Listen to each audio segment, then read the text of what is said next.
Rene J, manood kang mabuti. Tuturo ko kung paano gamitin ng tama si Baksha. Tank emblem na may vitality, pull yourself together at concussive blast at revitalize battle spell mga lods. Tuturuan natin si Rene J ngayon kung paano ba talaga gamitin ng tama si Baksha bilang tank roamer. Ito mga lods, tandaan nyo tong build natin. Napakaganda ng Thunderbelt Curse Helmet at Blade Armor tapos Ice Queen 1 kay Baksha. Grabing slow effect at napakasakit ng damage ni Baksha makunat pa sa ganitong build mga lods. The best tong build ko mga lods. Yung build kasi ni Rene J, pangit yun kaya nga sila natalo eh. Early game invade talaga kayo kasi yung second skill ni Baksha mga lods kapag tumatama yan sa sa jungle creeps at saka sa hero, maganda yan tuloy-tuloy hindi nagko-cooldown yung second skill ni Baksha. At Rene J yung revitalize, napakaganda niyan pag may clash. Tapos Rene J, kapag nakita mo yung kalaban low HP, lalong-lalo na marksman, kahit mapitas ka, okay lang basta mapitas mo rin siya kasi panalo ka sa trade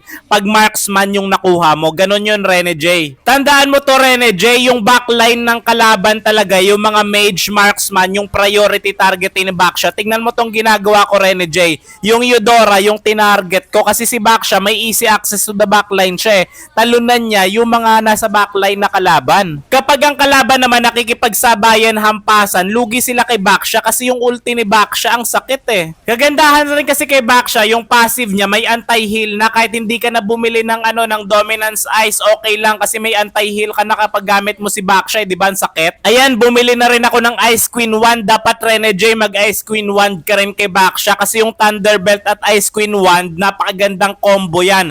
Grabing slow niyan, tapos yung ulti ni Baksha, lalamunin talaga nila ng buo yan kasi grabe yung slow, hindi sila makakagalaw. Hindi yung kung ano-ano pinagbibuild mo kay Baksha Rene J, ganito yung tamang build. Sinasabi ko sa'yo, hindi sana kayo natalo kung ginaya mo tong build ko. Main hero kasi talaga mga lods si Baksha, kaya alam ko talaga yan, kabisado ko tong main hero ko na si Baksha yung tamang build sa kanya. Mali kasi yung build ni Rene J mga lods. Basta i-apply nyo lang mga lods yung mga tinuro ko dito sa video kung ano yung tamang emblem at build kay Baksha mga lods. Tingnan nyo mga lods saan ka nakakita ng tank roamer na bumubuhat, ganito lang yan, ganyan kasi mag Baksha mga lods. I-share nyo tong video ko mga lods para makita ni Rene J kung ano yung tamang build kay Baksha.